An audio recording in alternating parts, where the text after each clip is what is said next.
Tu abandonnes ton pouvoir. Les esprits les plus brillants comprennent que le mystère crée l'influence. Quand tu ne livres pas tout, les gens deviennent curieux. Et la curiosité génère de l'intérêt. L'intérêt se transforme en respect. Et le respect en influence. Imaginons qu'on te demande ce que tu fais ce week-end.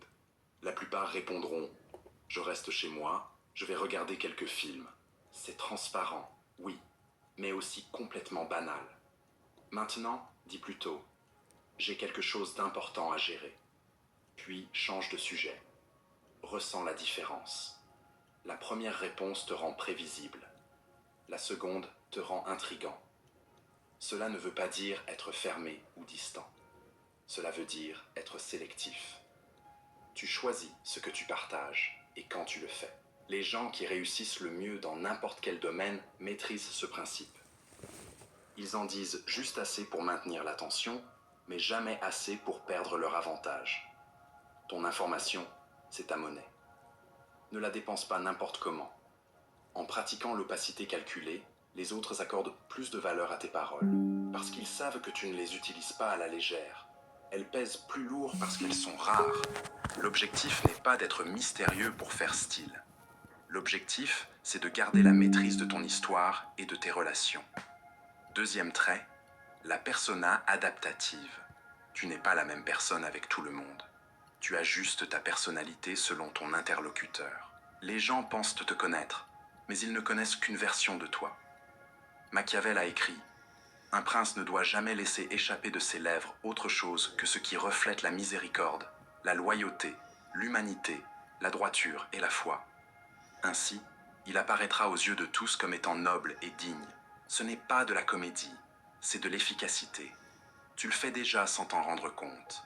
Tu ne parles pas à ta grand-mère comme à ton meilleur ami. Tu n'agis pas pareil dans un entretien que dans une fête. Tu révèles différentes facettes de ta personnalité selon le contexte. La persona adaptative, c'est rendre ce processus conscient. Chaque individu a ses propres valeurs, sa manière de communiquer, sa façon de traiter l'information. Si tu t'adresses à tout le monde de la même manière, tu toucheras certains, et tu en perdras d'autres. Les gens intelligents étudient celui qui leur fait face, et ajustent leur message en fonction. Si la personne est analytique, donne-lui des faits. Si elle est émotionnelle, parle à ses sentiments. Si elle est pratique, montre-lui l'efficacité. Si elle voit en grand, peins-lui une vision. Ce n'est pas de la manipulation, c'est de l'intelligence relationnelle. Pense à l'eau. Elle prend la forme du récipient dans lequel on la verse, mais elle reste de l'eau. Ta persona adaptative fonctionne pareil. N'existe pas. Tu modifies ton Combien de apparence, fois jamais Ta ton première fois, essence. si Dieu L'erreur n'existe courante, c'est de croire que tu sais ce que ça veut dire dans l'authenticité, les gens c'est être si Dieu identique partout. n'existe pas, tout Non. est permis. Voilà une citation. L'authenticité, On meurt c'est deux être fois. La sincère dans première ce que fois, tu c'est montres, quand on cesse de tout en respirer. t'adaptant Et la pour être seconde, compris. un peu plus tard, quand quelqu'un Quand tu dit votre maîtrises nom cette pour la dernière compétence, fois. tu deviens Citation capable de te attribuée à connecter l'artiste à Banksy. n'importe qui. La Parce que première tu mort, parles sa celle du langue. corps, est C'est inévitable une et arme universelle. puissante en C'est la fin négociation, de notre en voyage leadership physique. Le et moment dans où toute notre forme de souffle relation. s'arrête et notre cœur Mais cesse de garde battre. cette règle en Mais tête. cette mort Ne biologique n'est t'adapte qu'une partie jamais de au point l'histoire. de te Elle perdre. marque la fin de notre présence Tes tangible valeurs, sur cette ton terre, mais intégrité, pas forcément la fin tes de notre fondations impact. ne doivent La jamais seconde être mort, plus subtile, compromises. survient lorsque les Seule derniers vestiges l'apparence de notre extérieure doit existence se modeler. disparaissent de la mémoire collective. Les C'est individus le les plus moment où notre solides nom est sont comme les prononcé pour la diamants. dernière fois, où notre Multiples histoire cesse facettes, d'être mais un racontée, seul bloc. où les souvenirs de nous Troisième s'effacent trait, des esprits le de ceux qui détachement. nous ont connus. Tu Cette n'es seconde mort l'esclave est plus d'aucune lente et relation, peut-être plus d'aucune poignante. Elle émotion, signale la fin de notre d'aucune influence opinion. dans le monde des Ce vivants, que tu n'as pas peur de l'extinction de perdre notre ne peut héritage pas te immatériel. contrôler. Vivre, c'est donc Ce qui laisser ne des t'attache traces et pas des ne histoires. peut pas te C'est marquer les manipuler non esprits de plus. ceux qui nous entourent. Machiavel a Être dit immortel pourrait donc être Puisque possible, l'amour et mais la seulement peur dans la mémoire coexistent collective. Et difficilement, encore, le il monde est finira bien plus par sûr s'éteindre, d'être craint que emportant d'être avec lui les aimé. réminiscences de notre Le passage sur détachement est Terre. souvent mal On meurt compris. deux fois.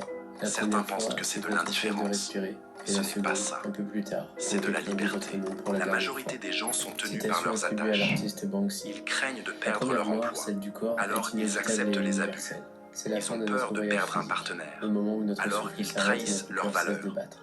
Mais c'est Ils redoutent de perdre l'approbation. Alors ils disent ce qu'on attend d'eux au lieu de ce qui est vrai. La peur de perdre t'affaiblit. Être libre de cette peur te rend puissant. Cela ne veut pas dire que tu dois cesser de t'impliquer, mais tu ne dois jamais devenir dépendant. Imagine deux personnes qui négocient. La première mise tout sur cet accord. Elle n'a pas de plan B. Elle est en attente. La seconde aimerait que ça marche, mais elle a d'autres options. Elle peut partir si les termes ne lui conviennent pas. Qui détient le pouvoir? Évidemment, la deuxième. Parce qu'elle n'est pas prisonnière de l'issue. Elle agit depuis une position de force. Le détachement t'offre une clarté d'esprit rare.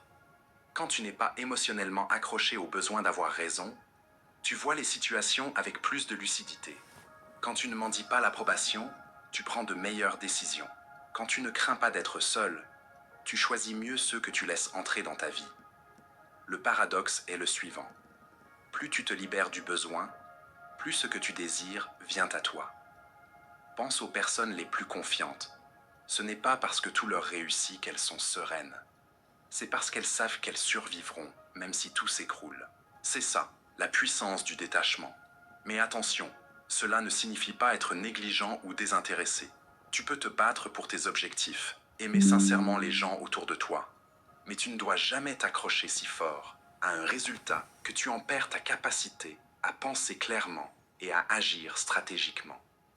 Le détachement te protège aussi des jeux de pouvoir. Quand quelqu'un te menace de t'ôter quelque chose que tu n'as pas peur de perdre, sa menace devient vide. Le plus dangereux dans une pièce, c'est celui qui n'a rien à perdre. Mais le plus puissant, c'est celui qui n'a rien à craindre et tout à gagner. Entraîne-toi petit à petit. Commence par les petites choses. Ne t'accroche pas à chaque discussion pour avoir le dernier mot. Ne sois pas obsédé par le fait d'être apprécié de tous. Ne panique pas si ton plan dévie de sa trajectoire. Plus tu développes cette capacité, plus tu constateras un changement subtil. Les gens commencent à te respecter davantage. Ils sentent que tu ne peux pas être facilement influencé. Et ça impose le respect. Souviens-toi, le détachement ne signifie pas ne pas ressentir. Cela signifie ressentir, sans se laisser gouverner. Quatrième trait, le levier silencieux. Tu n'appliques pas une pression directe. Tu attends. Quand les gens commettent des erreurs, quand leur position vacille, ta seule présence devient l'influence la plus lourde dans la pièce. Machiavel disait « Rien de grand ne s'accomplit sans danger ». La plupart pensent que le pouvoir, c'est crier plus fort que les autres, imposer sa volonté, menacer. Mais ça, c'est le théâtre des amateurs. Le vrai pouvoir ne crie pas. Il murmure. Le levier silencieux, c'est l'art de changer le cours d'une situation sans dire un mot. C'est te positionner d'une telle manière que ta seule existence modifie la dynamique du moment. Comment ça fonctionne concrètement?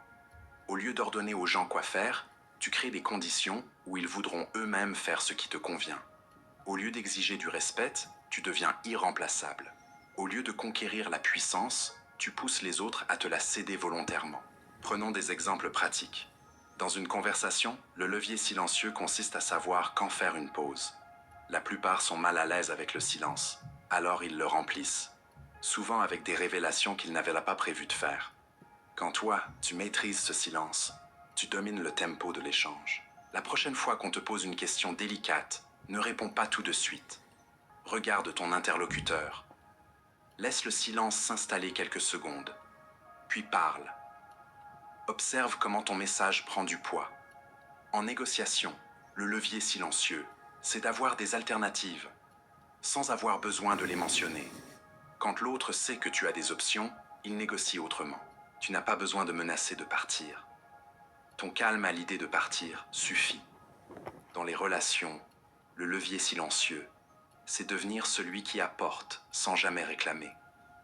Tu rends la vie des autres meilleure, et naturellement, ils cherchent à te garder près d'eux. Tu n'as pas besoin d'exiger la loyauté. Tu la gagnes par ta constance. Dans le travail, le levier silencieux, c'est devenir celui à qui tout le monde vient pour résoudre les problèmes. Tu n'annonces pas que tu es le pilier. Tu le prouves, encore et encore. Et bientôt, tout le monde s'en rend compte. Le cœur du levier silencieux, c'est la patience. Tu ne cherches pas l'impact immédiat. Tu construis une influence sur le long terme. La majorité court après des résultats instantanés. Mais cette stratégie exige une autre mentalité. Tu dois être à l'aise avec l'attente. Tu dois avoir confiance dans le fait que tes actes répétés finiront par peser. Et quand tu maîtrises cette technique, les choses changent sans que tu aies besoin de les forcer.